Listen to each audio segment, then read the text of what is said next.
This year, to bring you Black Diamond Weekend, we had to transition from live to virtual.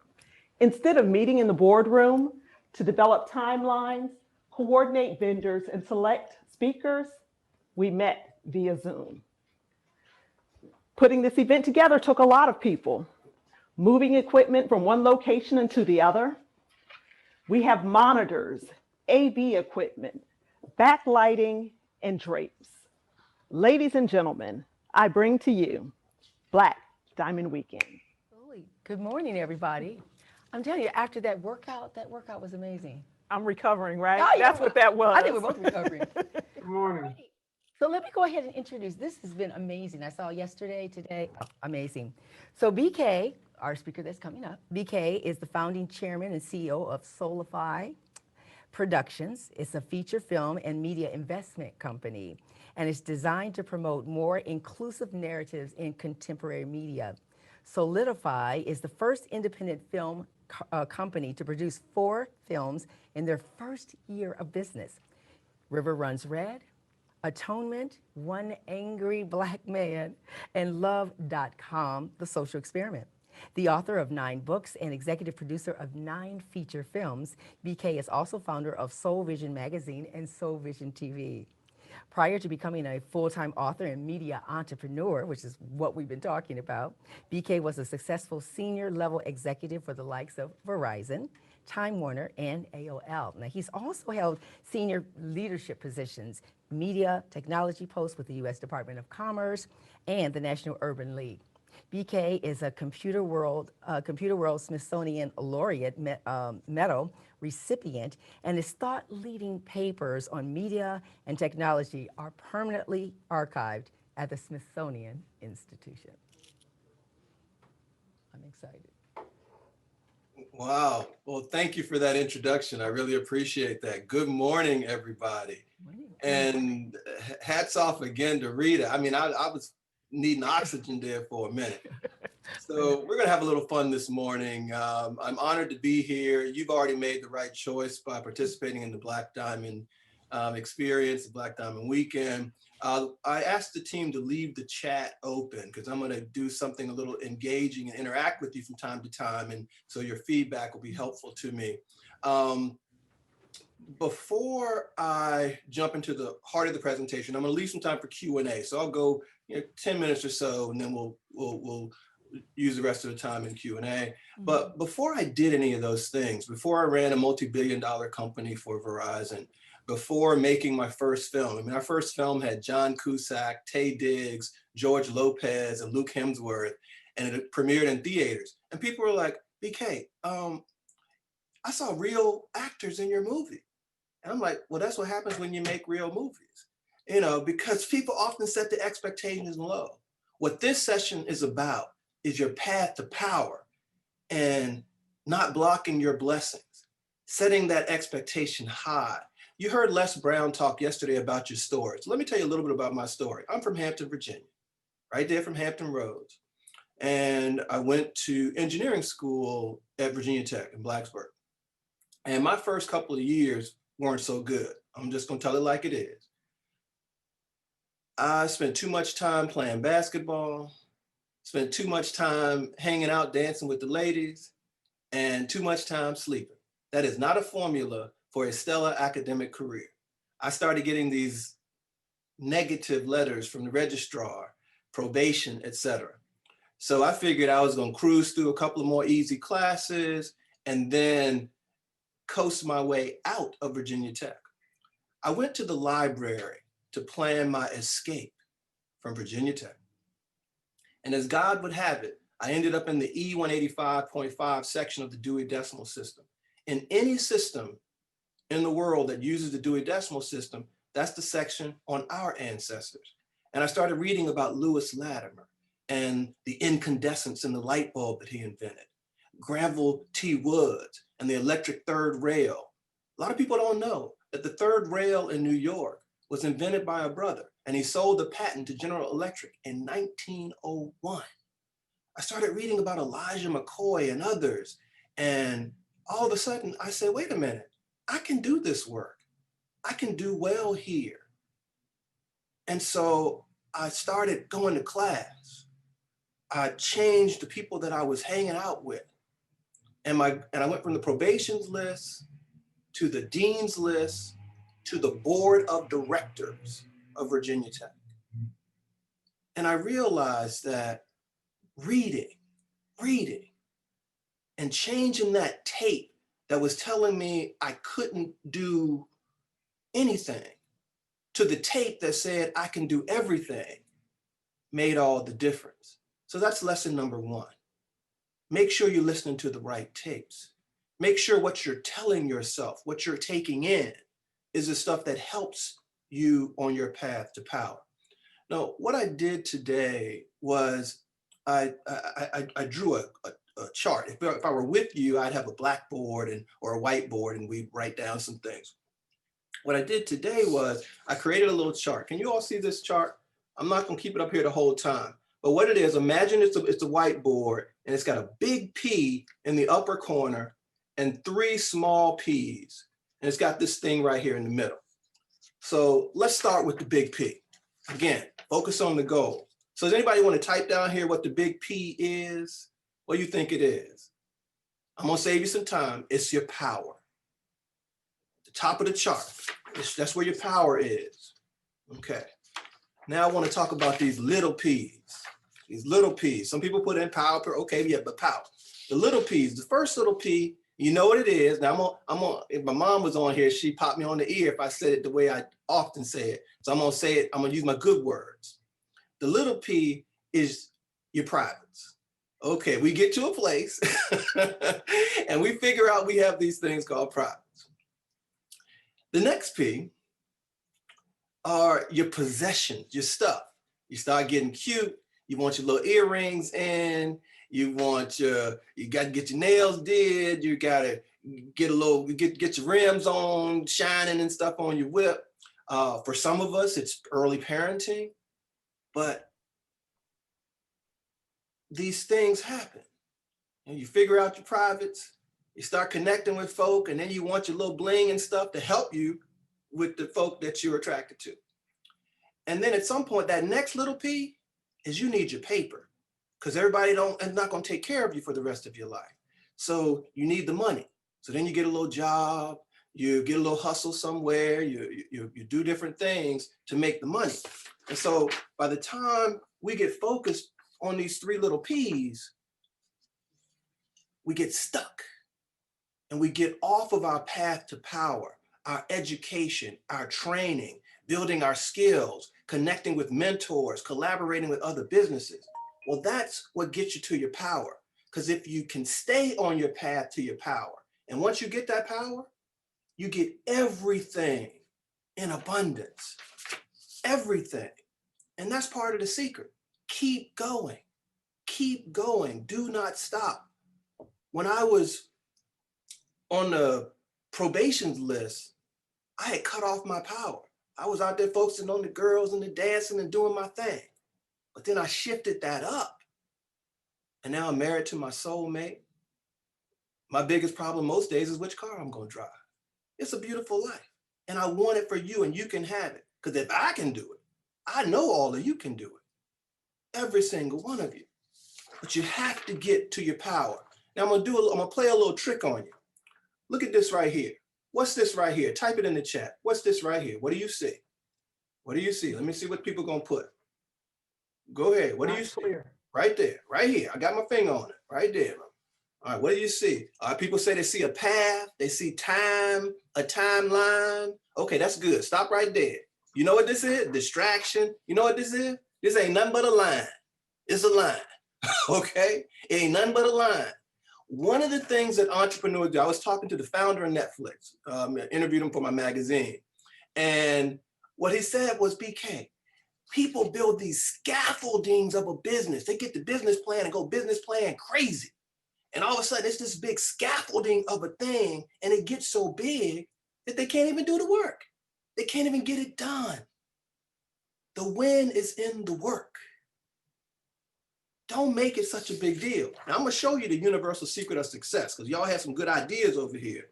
All right, I'm gonna add a little something to the line. But anyway, okay, now What's this? What's this? This little, it's the universal symbol for success. Anybody, anything, what is it? Tell me what it is. Okay, the journey, a W, when is in the work. What is it? Tell me what this is. The ups and downs. Okay, what is it? What is it? All right, wealth. Okay, I like that one. Wisdom. Okay. All right, y'all ready? Y'all ready for what it is? Again, life ain't that hard. Business ain't that hard. God blesses all of us to turn our dreams and ideas into their tangible equivalents. But you must have the faith, be willing to do the work, and expect the outcomes. You know what this is? The universal symbol for success is sometimes you got to put your ass on the line. Okay. All right. That's what I'm talking about. You have to do the work. And it comes down to any of you entrepreneurs. You know you've been the boss, the janitor, and everything in between. And that is part of the secret. Always keep going. And sometimes you got to put it on the line. Stay on your path to power. Don't get distracted by the little P's, and put it on the line. And I promise you, it's not going to always be easy, but it will be worth it. I'm living my best life. I spent my first 50 years doing what God trained me to do. And now I get to spend the rest of my life doing what God made me to do. And my job is to come here to you. My job is to tell these stories in my movies and to uplift our people, but not just Black people. When I say our people, human beings, our families, the whole family. My mentors have been male, female, Asian, white, Black, Latin American. I've mentored in similar fashion because we have to claim the whole human family. We can't look up and see half the sky. All of it belongs to all of us. We're just cousins trying to find our way home. We share the same sun, the same rock, the same oceans, deal with the same problems. Now I know Corona-19 ain't got nothing on Rita. I got to get that energy she got, but we have enough. You are enough. Tell yourself that. Tell yourself something positive every day. Make your plan for your business, but don't make the scaffolding so big that you can't get it done. And when you grab your power, that training, that education, those skills, those talents, don't stop. Always read, always educate yourself. And the last thing, then we'll open up to questions. Pay it forward. When you hit your successes, part of your assignment is to help the next one along. We have to give back more than we borrow. None of us came here to stay. None of us. We owe it to give our children the civil society that we dream of. So with that, that's your path to power. You are enough. Please throw your questions in the chat box and then I'll answer for as long as we have time.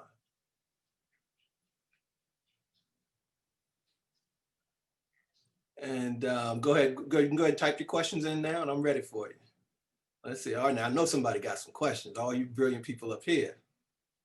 How important, I see a lot of them now. How important is a mentor and who was yours? So that's an interesting question. Mentors are extremely important, especially in business and, you know, as I work in some of these big companies, working with someone who already knew the traps, knew who the serious people were, who the people who the haters were, helped me to navigate. So I made less missteps. And then fast forward to when I became an entrepreneur, having some of those mentors became investors in my first businesses because they knew who I was. We had a relationship. And so part of what you're getting, whether it's with a mentor or a bank or a company, is you're building a relationship. Because what a lot of stuff comes down to is who can be trusted. And are you a person that keeps your word? Do you do what you say you're going to do? And that's determined over time. You want to believe everybody will do what they say, but unfortunately, people fall short at times. We're human beings, we're flawed. But if people have an experience-based understanding of who you are and what you contribute, then they're more inclined to believe what you say. And mentoring really helps build those relationships. Also, when you're mentoring with someone, typically they're a winner. And so it helps you, when you surround yourself with winners, guess what? You become a winner. When I was at one company, it was very different having people all around me that were millionaires. So they didn't mind if I made a little coins, you know, but it's a fascinating give and take. It's a whole new world that opens up when you get mentors. When I wrote my 50-year plan over 30 years ago, I followed the life of Dick Parsons, Ron Brown, Marianne Spraggins, and Vernon Jordan. And all of them were lawyers. So I went to graduate school and law school. All of them worked in the Northeast at some point in their career. So I did that as well. But I was deliberate. Oftentimes when I'm speaking to young people, I tell them, pick 3 or 4 people that you respect and read their biography and pick the common things that they did, and you do those things. That'll put you on the path of success. And then as you get more mature and more focused on things that you love or like, you can add that scaffolding to the blueprint of those successful people. All right, let's see. God trained you and God made you. Love that. How important mentors. Can I work with you? Of course, we work with everybody. Subscribe to the magazine, watch the TV network. Give back more than you borrow. I love that. What made you jump out and make the switch to doing what you were made to do? Okay, so that's an interesting question. I get that a lot. So why did I go from, being the president, the first Black president of Verizon Virginia and the Mid-Atlantic region, to creating a film company? I felt like it was my assignment. It's like, I think Les said yesterday, and others have said, there are 2 really important days. One when you're born, the other when you find out why. I know my why now, and it's to tell these stories. So the reason that I figured it was storytelling is, remember when I was back in that library flunking out, and then I started reading these books, and I said, if reading books about accomplishment and achievement of women and minorities and people of goodwill, if reading books could put my life on rocket boosters, then what if I could put it on the big screen? What if I could put great acting and great music and great drama with it? I could change many people's lives. And so that's why I did it. For me, it's mission work. And so not only did we do 4 films in our first year, we've done 4 in our second year, about to do 4 more in our third year, release an app that allows people to go to the movies for free, about to sell another business, and we chair 2 or 3 cybersecurity companies, and we just hitting it. 2 more books coming out, did 7 books last year, 2 this year, go do 2 next year. And so we have a team of people around us that really help us to deliver. Because if you want to run fast, sometimes you have to run alone. But if you want to run far, we got to run together. And one of the earlier sessions, the networking session, I think it was this morning, they talked about the collaboration. Important. Reach out to the people here. This becomes part of your new network. Grab hold of these people and see how you can support each other's endeavors. What books am I reading now? So I just started reading A Promised Land, Barack Obama's book. I just finished Begin Again by Eddie Glaude Jr. I finished Cast by Isabel Wilkerson. And then I went back and read her Warmth of Other Sun. Here's an interesting thing. So I'm over 50 now. And a lot of books I've read coming through college and graduate school, I'm going back and rereading again because I'm reading it with the eyes of a more experienced person. And so there are lessons that I'm picking up that I didn't get back then. So I'm rereading the autobiography of Malcolm X. I'm rereading many of the books that were part of my experience early on, but now they have a different sort of meaning. One of our movies, we had a lot of James Baldwin, August Wilson, Ta-Nehisi Coates, and Zora Neale Hurston. So I'm going back and reading most of their books again. I probably read 4 to 6 books a month. And when I'm not writing, I'm one of those persons, I don't sleep a lot. So sometimes you'll get an email from me at 3 or 4 o'clock in the morning. And you say, BK, you're retired. Why in the world are you up at 3 or 4 o'clock in the morning? And let me tell you this. I work while they sleep so I can live like they dream. I'm gonna say that one more time. I work while they sleep so I can live like they dream. You have to decide what life you want. And you have to decide how much energy you're going to put into it. Your new life will cost you your old one. How do you make those connections when you're introverted? Interesting question. So this is from Kimberly. Let's see.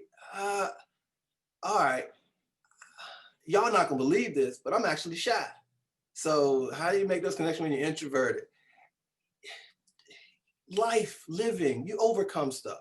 If you have to want the next thing more than you are afraid of it. And so we're human beings, we're flawed, we're not perfect. No one is. So I don't, subscribe to a lot of boxes, introverted, extroverted, whatever. If you're not good out front, then get somebody on your team who is.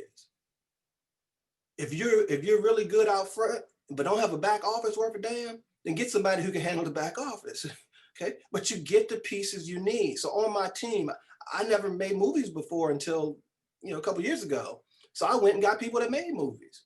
And we pulled in Monty Ross, who was helped Spike Lee to found 40 Acres and a Mule, did the first 9 films together. I pulled in Q Martin, who understudied under the late Joel Schumacher and Martin Scorsese. We partnered with Adam Leipzig, who did Honey, I Shrunk the Kids, Dead Poet Society, 30-some films, many with Disney, did March of the Penguins, did Plastic Ocean. So we partnered with people who knew how to make movies. And before you knew it, we knew how to make movies too, and make them economically so that we could keep going. So don't let the label that someone puts on you become your end game. If you acknowledge that that is a weakness or a shortcoming, and you need that skill set for your business or venture, then find somebody to partner with that has that thing so you can keep it moving. Because again, we go further together. So it's not about me. The reason that I can shine is because my team is part of the brightness as well. We lights together. It ain't about me, it's about us. It ain't about my team, it's about our teams winning. Because when you all win, y'all can put, hey, watch this movie, watch that movie. But if you ain't winning, it's gonna be hard for you to even help me. So I'm rooting for all of y'all. I don't want you to be $1 million businesses. I want you to be $1 billion businesses. Take it to the next level. Because the better you do, the better our community does. The better you do, the better our children can do. Could you speak more from Nicole? Could you speak more? Somebody popping in now. The question is disappearing. Where was that, Nicole? I'm sorry, I don't see it. All right, what books am I reading? How'd you get involved in mood reduction? I'll find your code. Oh, here you are, Nicole. Could you speak more to corporations' true commitment to diverse suppliers? Okay, interesting. So that's a corporate question, supplier diversity. I think we have to hold them accountable. I mean, we support all these big companies. I used to run Verizon, and hopefully y'all keeping my retirement going. But at the end of the day, you have to hold them accountable, and you have to you support companies that reflect your values. I'm on the board of Town Bank here. And one of the things I love about the bank is the commitment to community, the commitment to our members. We treat the people that bank with us like extended family. And that value set is important to me. And I think that if you support businesses that that reflect your values, then it creates this kind of ecosystem that is good for our community. I love that Cox is one of the sponsors here, is in fact the premium sponsor. I mean, they're committed. Just I guess 2 days ago, I was talking to the guy who used to run the Cox in this region. There's a group of former presidents and things like that, and we support each other. And that person who's become a friend is an investor in a company, and we invest together. And so again, it's important that the value of diversity and supplier diversity is part of the DNA. And it's not just about, again, Black folk or minorities, women. Anybody can be committed to diversity, because diversity is good for everybody. And we've got to hold people accountable and help them to appreciate that it's good for them too. Because sometimes it's easy for folks to decide or figure that if you win, they lose. And it becomes a zero-sum game. And we've got to help people to get out of that mentality. Let's see, another question. How did you select your team? This is from Sunny. So Sunny, the way I picked the team was, I said, what am I good at? What kind of business are we trying to create? What are our goals? And then who best adds to the spots that we need? Because you got to have the right team on the bus. And we've been fortunate. So we've been able to keep our movies going despite COVID-19. We've been able to launch a TV network. So we're probably the largest minority-owned over-the-top TV network, over 500 hours, and positive programming. Soulvision.tv. Our magazine has about 100,000 readers worldwide. We just had Jeffrey Wright on the cover of our November issue, the Jeffrey Wright. I mean, wonderful interview. In all of our interviews, we tell the people, we're not interested in just kind of singing your praises. We want to tell people how to be you, how you became you. We want to demystify genius, demystify talent, demystify creativity, and help people to understand that they are enough and that art can heal. And so we use these platforms, but we pull in the people we need to fill the gaps that we don't have.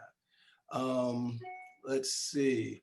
One person asked about they like the quote of, I work while they sleep so I can live like they dream. Let me tell you part two of that. So I was at a college at Exeter giving a talk and opening up their film festival. And telling the young people, well, they say, well, you working all the time, you can't be having any fun. I never see you at the club. And I was like, well, I'm having a lot of fun and I never see you at the bank. All right, okay, boom, drop the mic. Okay, all right. Which way you going? When you messing with BK, you better bring your A game. When you mess with entrepreneurs, bring your A game. This century belongs to the people who are going to create and add, not divide and subtract. America's voted on that. We got some more work to do, but add, lift, love. That's what our world needs, and that's what we are going to set about delivering. Remember what I said, this one right here. Sometimes you got to put your you-know-what on the line, okay? That means we have to bring others along with us, lift as we climb. Let's see, I got one, Adrian. I teach entrepreneurship for high school students. What are the top 3 things they should know as young budding entrepreneurs getting started? Okay, that's interesting. Let's see, top 3. Takes work, they can do it, and resources and marketing, I'll add a 4th one, really help. One of the biggest challenges, I think, for entrepreneurs is getting the word out about your product. I learned that with this movie business, so I can make the movies. But if I don't tell people where to get to the movies, promote on TV and radio and print, where they can see it, then I don't get the audience. And so at the end of the day, you have these celebrities and stars in your programs and people think, oh my God, everything's going great. And fortunately, we've done well, but we could do better as we have more marketing. So we actually brought in a marketing person, the guy who did the Oprah You Get a Car campaign is now my marketing guy. And Larry Woodard out of New York. And Larry's going to help us to start to bring in more advertisers and more marketing to our products, because at the end of the day, you want them to be sustainable. We started the companies with a lot of sweat, a lot of family equity. And if it's going to be sustained, if it's going to exist, then our market has to, kick in. Our sponsors and supporters have to kick in. I think it's a world for positive programming. Let me tell you a quick one, and I'll answer a couple more questions. A quick story about the narrative and why we want to change the narrative. I told you how it happened for me. Reading these positives changed my life, put my life on rocket boosters, going from the probations list to the board of directors. Has anybody ever heard of Joseph Bellun Chevalier de Saint-Georges? Okay, most people haven't. All right, so that's French. Saint-Georges was a mulatto. In the late 1700s, Saint-Georges was the champion fencer in all of Europe. Marie Antoinette asked him to head the Symphony of France. Mozart went to France to learn from the greats. Chevalier was the greatest. Mozart lived in Chevalier's building. He was 13 years younger than Chevalier. Chevalier created a legion of 1,000 African and mixed race swashbucklers who fought for France. One of his lieutenants was T. Alexander Dumas, father of Alexander Dumas. Remember, Alexander Dumas wrote The Three Musketeers and The Count of Monte Cristo. So when little Alexander was writing about swashbuckling, he wasn't just making it up. He was writing about his father's mentor, who was also the baddest violinist on the planet and inspiration behind some of Mozart's music. And the current stance in on-guard fencing is the Chevalier stance. How come our children don't know that story? How come we know more about Christopher Columbus, who never landed on the continental United States, than we do about one of the greatest human beings to ever live? And that is the oddity of who gets to tell stories. You know, it's like the hunter, right? If you're a lion, your story doesn't get told because the hunter is writing the tale. And so we have to flip the script on that. We have to start telling the stories that pour into our children and all children, because it's not just important for our kids to know these stories. The more people who recognize the humanity, in fact, in one of my books, the last one I wrote called The Tale of the Tea, I said, the genius in the world is the ability to recognize the genius in others. And so the more people see value in all faces, brown faces, blonde faces, short hair, long hair, then the more love and support you will find across communities, across peoples. Let's see. All right, here's a question from Bashiri Durham. If the scaffolding of our entrepreneurial endeavors has to be particularized with respect to our ability to realistically work per manageable specificity, oh, all right now, isn't a mindset that abstracts our efforts and intentions as it pertains to global identification as human beings antithetical to interests that are more immediately relevant? You're gonna have to unpack that question for me, because I think what you're asking is, if we're borrowing the scaffolding of somebody else and we have our own vision, you know, do they work together? And remember what I said about the scaffolding. So you look at the experience of successful people when you're young, so you can figure out the trajectory of success. And then as you get more mature in your business, your enterprise, you add your own scaffolding. So I'm not telling you just to blindly follow somebody else's path. I'm saying right now, so like when you were think back when you were 18, 19, you didn't know what job you wanted. You didn't know what you were going to do. And so my coaching to young people is fill that in with the life plan, the life steps of someone that you respect and admire. And you fill that in. And then as you get more mature, more experienced, you add your own scaffolding. It has to be your story. It's got to be your vision. It's got to be something you believe in, or you're not going to do the work. It's going to fall off. It's an excuse going to pop in. And something's going to happen. One of them little P's going to happen. Because the little P's happen to us when we get older too. Okay, you know, but the objective is not to get off path. All right, it's 9:50. Let me do like two more, and then our leaders will pull me off. Right team on the bus. I teach. We asked that one. How important? This is from Pat. How important is developing a routine to enhance your focus? How did you discipline yourself? Interesting. So I think routines help. I wake up every morning early. Sometimes I'll go back to bed, or I learn to take naps.